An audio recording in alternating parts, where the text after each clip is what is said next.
Step number one, mission accomplished. Joey Aguilar was granted a temporary restraining order, but hey, there's more left to this puzzle that Joey Aguilar's got to get done.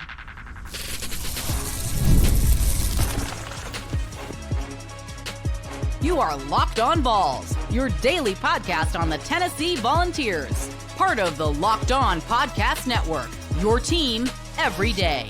What is up, everybody? Welcome into it. A Wednesday afternoon by the time you listen to this. Doing a little bonus content here because there's big news. Joey Aguilar granted a temporary restraining order by a Knox County judge. We'll get into that here over the course of the next 12, 15 minutes or so and discuss, hey, what's this mean? What comes next? Is Joey Aguilar eligible? I'll have the answers to all those things over the course of the next 10 to 15 minutes here on this abbreviated Locked On Vols, presented by the great people over at FanDuel Sportsbook. It's the last call for football on FanDuel. If you're a new customer, bet just $5. Get $200 in bonus bets if you win. Hey, quick sidebar. Before we dive into everything that we're going to talk about today, repeatedly, I'm going to say preliminary injunction hearing scheduled for Friday, February the 6th. Preliminary injunction hearing scheduled for Friday, February the 6th in 2 days.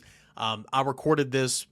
You know, it's been updated information. Again, developing stories, they change quickly. So by the time I got done recording this and started editing, it had already changed. It's going to be pushed to next Friday, February 13th. The expectation is his preliminary injunction hearing is going to be Friday, February the 13th. So instead of going in here and editing it out every single time I say the 6th or next Friday or the Friday, just know that it's now outdated and we have updated new information. Preliminary injunction hearing scheduled it's expected to be next Friday. So wanted to make that quick note in here. This is a post-recording note I'm slipping in here. Sorry about that, but back to your regular scheduled programming. All right, so Joey Aguilar has been granted a TRO, and what does this mean? I mean, a lot of people are unfamiliar. Me too. I'm learning as I go here, right? I'm learning as I go here. What does this exactly mean? Does this mean Joey Aguilar can play? Does this mean Joey Aguilar is Tennessee's quarterback right now? In the short term, yes. If the season was this weekend, if Tennessee was playing a game on Saturday, Joey Aguilar would be Tennessee's quarterback. A temporary restraining order is just that. It is temporary. Okay, he's under a 15-day temporary restraining order. So the reason why this looks a little bit different than Charles Bediako of Alabama, Charles Bediako in Alabama and the people around him filed that in season. So when he was granted a TRO, he could play immediately. And because of the weather here in the South, they had to extend that TRO because I guess the people couldn't get together to have final resolution on that. So he's like under a new 10 or 15-day window, whatever it is. So that's why he's continuing to play. So in the short term, yeah, like he could play. This TRO will not hold up, obviously, until August and September when all that rolls around. He needs preliminary injunction. And though preliminary injunction doesn't mean it's full-fledged guaranteed he's Tennessee's starting quarterback next year, that really kind of gets the ball rolling and really increases the likelihood of that happening. Because here's the thing. He's going to have a preliminary injunction hearing on Friday, February the 6th. It could take days to weeks to get a ruling on that preliminary injunction. If the injunction is granted, that means, he can go and continue like everything he's doing with the TRO right now and just assume that he's going to go ahead and play. But even if it's denied, like granted or denied, the losing side's going to appeal and appeal and appeal. So what's that next step after the ruling of the preliminary injunction? We will have to see. Again, I'm learning as we go as well. Charles Bediako right now is playing under a TRO. Trinidad Chambliss is seeking a preliminary injunction. Joey Aguilar is now seeking a preliminary injunction. Diego Pavia last December got a preliminary injunction. So again, it really increases the likelihood that you are going to be kind of where you want to be by the time the season rolls around. That doesn't mean it's full-fledged 100%. But if you're granted preliminary injunction, you're sitting in the driver's seat. But this is the first step. This is the first step to getting that right now. So, again, TRO, what's it mean in the grand scheme of things? Well, it's just kind of a good first step. It would mean a whole lot more if Tennessee was playing Florida or Georgia or Alabama or anybody, Georgia Tech, whoever, on Saturday. Tennessee's in the offseason, obviously. But he can go about his business right now as a normal Tennessee student athlete. The judge, according to documents that were obtained by On3, the judge granted his TRO, temporary restraining order, based on 4 reasons. I'm going to read these out right now. The first reason, plaintiff has demonstrated a substantial likelihood of success on the merits of his claim that the NCAA's JUCO rule violates the Tennessee Trade Practices Act, okay, the inability to go make money. Immediate and irreparable injury will result to the plaintiff if the restraining order is not issued. Every day that Aguilar's future remains uncertain leaves him unprepared and unable to prepare for the next step in his career. The balance of harms favor plaintiff, which is Joey Aguilar. The request relief runs only to Aguilar, nobody else, because Aguilar is the sole plaintiff in this lawsuit. Okay, he's not a part of Diego Pavia's lawsuit anymore. This is just Joey Aguilar. And the NCAA suffers no harm in Aguilar if Aguilar can play NCAA football for his fourth full season. That would be fourth full FBS season. The NCAA waived the JUCO rule for Aguilar and hundreds of other athletes in 2025. That is true. That just happened. And then finally, no adequate remedy of law exists before a hearing can be had due to the time-sensitive nature of plaintiff's claims. Each day that passes leaves Aguilar unable to prepare and jeopardizes major career opportunities, lost time, and opportunities that cannot be fully calculated or remedied with money damages. Again, this TRO is issued for 15 days. A preliminary injunction hearing is scheduled for Friday. That is the next step in this whole thing. So that's kind of where we are right now. Obviously, when Joey Aguilar filed his lawsuit, this has all been strategic. He filed it on Friday. It came to light at the end of Monday. And here we are on Wednesday morning, and the TRO has been signed off on. Preliminary injunction hearing set for Friday. I mean, this has all been strategic. Everybody kind of knew what dominoes were going to fall here when all this kind of happened. And in the lawsuit that Joey Aguilar filed, in the complaint, he said last Friday, quote, if this court grants Aguilar relief, or his lawyer, if this court grants Aguilar relief from the NCAA's JUCO rule in the near term, Tennessee has a spot for him on the roster and would welcome him back. His compensation for playing college football in 2026 would be approximately $2 million. So by counting his JUCO years against him, the NCAA is depriving Aguilar millions of dollars. And that goes back to bullet point number 1. Plaintiff has demonstrated a substantial likelihood of success on merits of his claim that the NCAA's JUCO rule violates the Tennessee Trade Practices Act. All right, so that's kind of where we are right now. A lot of legal jargon there. I'm not going to lie to you. I don't understand it all either, but that's kind of where we are. Good first step. What comes next is a bigger step, and then regardless of what comes next for Joey Aguilar, the other side's going to challenge. So we'll continue this conversation briefly on the other side. Is this good for college football? It's a complex question I got to ask Tennessee fans because I think different people feel different ways. That's coming up next. We continue on here. It is your Wednesday afternoon Locked On Vols. Stay tuned. I'm Clea Butler, host of Locked On Women's Basketball, and this is Mazda's Women's Basketball Snapshot, celebrating the work no highlight reel can ever capture. Number 1 ranked UConn dominated Tennessee 96-66, turning a halftime tie into a historic win and avenging last season's loss by delivering the largest margin in the rivalry's history. AZ Fudd had 27 points and Sarah Strong added 26 as the Huskies remain perfect on the season, reminding everyone why they are the reigning national champions. In the Big Ten, number 2 UCLA rolled past number 8 Iowa 88-65, powered by 22 points from Angela Dukelich and a huge advantage in the paint, staking their claim as a national threat. These moments are earned off the clock, those long before the lights ever come on. The sweat, the fakes, the doubt, the scrapes, and coming back for more every time. Mazda puts that same drive into every detail. Wins define the moment, putting in the work, that defines you.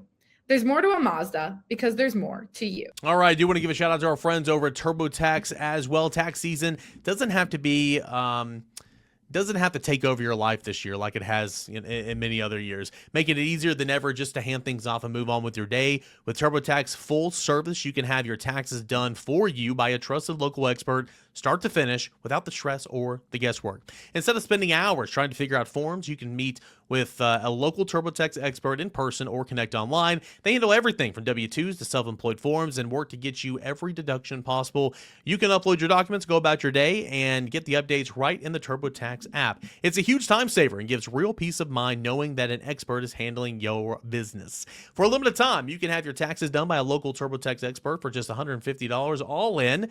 if a TurboTax expert didn't file for you last year. Just file by February the 28th. Take taxes off your plate and get back to your life. Visit TurboTax.com/local to book your appointment today. And as always, big shout out to FanDuel. It's the last call for football on FanDuel. One final Sunday, one last kickoff, the final chance to get in on the action before the NFL season officially comes to a close. This is Super Bowl 60, and FanDuel is making sure that you're right in the middle of it with a special offer just in time for the biggest game of the year. Whether you're backing the favorite, riding with the underdog, building one last same-game parlay, this is the game everyone's been waiting for. This is where predictions turn into plays, stats turn into storylines, and every snap feels even bigger. It's a perfect way to cap off the season and make the Super Bowl even more exciting from kickoff to the final whistle. If you're a new customer, just bet $5, and you're going to get $200 in bonus bets if you win. Make it count, because the Super Bowl, after it, well, the season is over. Last call for football on FanDuel, an official sportsbook partner of Super Bowl 60. Visit FanDuel.com to go ahead and get started. That is FanDuel.com to get started today. Joey Aguilar has been granted a temporary restraining order in Knox County Court. Judge, let's see, I've got the name here. We got Judge Haggerty is his name. Chris Haggerty, and he granted Joey Aguilar a temporary restraining order in Knox County on Wednesday morning. Preliminary injunction hearing is scheduled for Friday. So here's the question, and it's a complex one. And if you ask different Tennessee fans, some will give you different answers. Is this good for college football? And we're going to talk about this more on Thursday's episode. Again, I understand I'm putting 2 episodes out, and so I'm going to do a lot of rinse and repeat to open up Thursday's episode. So it might be, if you listen to both, it might be a lot of the same. But overall, this type of stuff is not good for college football. It's not. Nobody, in my opinion, 5 years to play for, go on, move on with your life. That is of my opinion. That is not to say that these guys don't have a legal argument. Clearly, there is a legal argument. There's a legal argument for all these different guys. I can't stand what Charles Bediako is doing at Alabama right now. But you know what? Joey Aguilar, Trinidad Chambliss, and we've talked about this in recent days, they're following the same blueprint that Charles Bediako and his legal team laid out. If you want to win, follow that blueprint. Take it out of federal, go local, file in local, and that's what all three have done. And you got the TROs, and you're looking for a preliminary injunction. But the toothpaste has been out of the bottle here for a while, the tube. The paste has been out of the tube for quite some time. It's been like this for a while. The Baylor kid started the trend for, former G Leaguers coming to college basketball. I understand there's a conversation of, well, people play overseas all the time and then come and play college basketball. I hear you, but those leagues don't hold a candle to the NBA and most of the G League action. But still, that's the case. If you're a pro, you're a pro. There needs to be some consistency in here. Bediako's case is the first one where you started in college, you went and you were a professional, then you came back to college. I think clearly if there's a line, you crossed it there. But again, I mean, where is the line? Is there even a line anymore? Like, overall, I don't like any of this. I don't like all these lawsuits. I think it hinders the ability for some of these high school kids, man. I think the transfer portal has really hurt that as well. But it's not just this. It's the COVID year that they gave everybody. So again, this has been going on for years.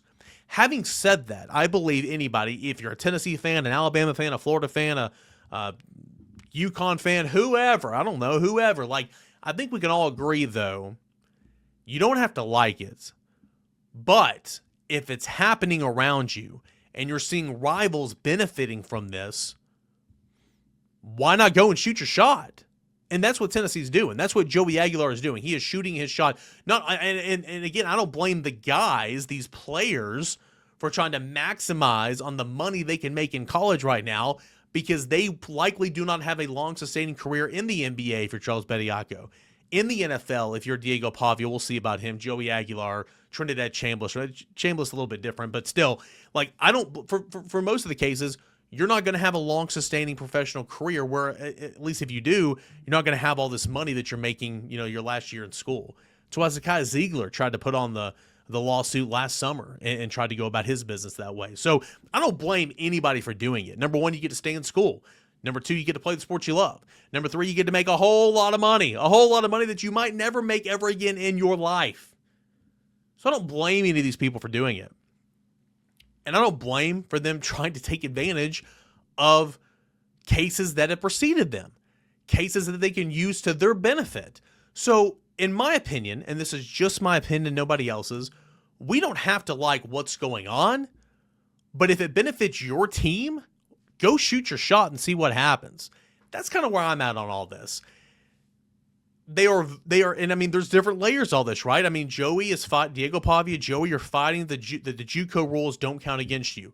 So what's going to stop a high school athlete who's a 3-star, maybe a 4-star, but primarily a 3-star, from saying, you know what, I'm not going to go to the MTSUs.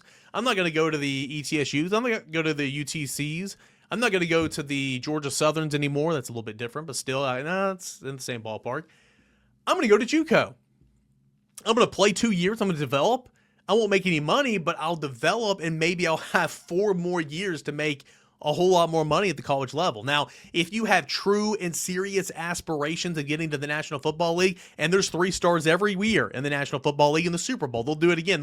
They'll break down every player that plays in the Super Bowl and what his star rating was coming out of high school. Loads and loads and loads of 3 stars. If you have NFL aspirations, okay, that probably wouldn't be the right path for you. But what's to stop a lot of 3 stars coming out of high school saying, you know what, I'm just going to go JUCO, play 2 years, treat it as a prep school, and then come in here and have 4 years to make money. That's a negative side effect of this whole thing. So, again, I don't like it overall, but shoot your shot.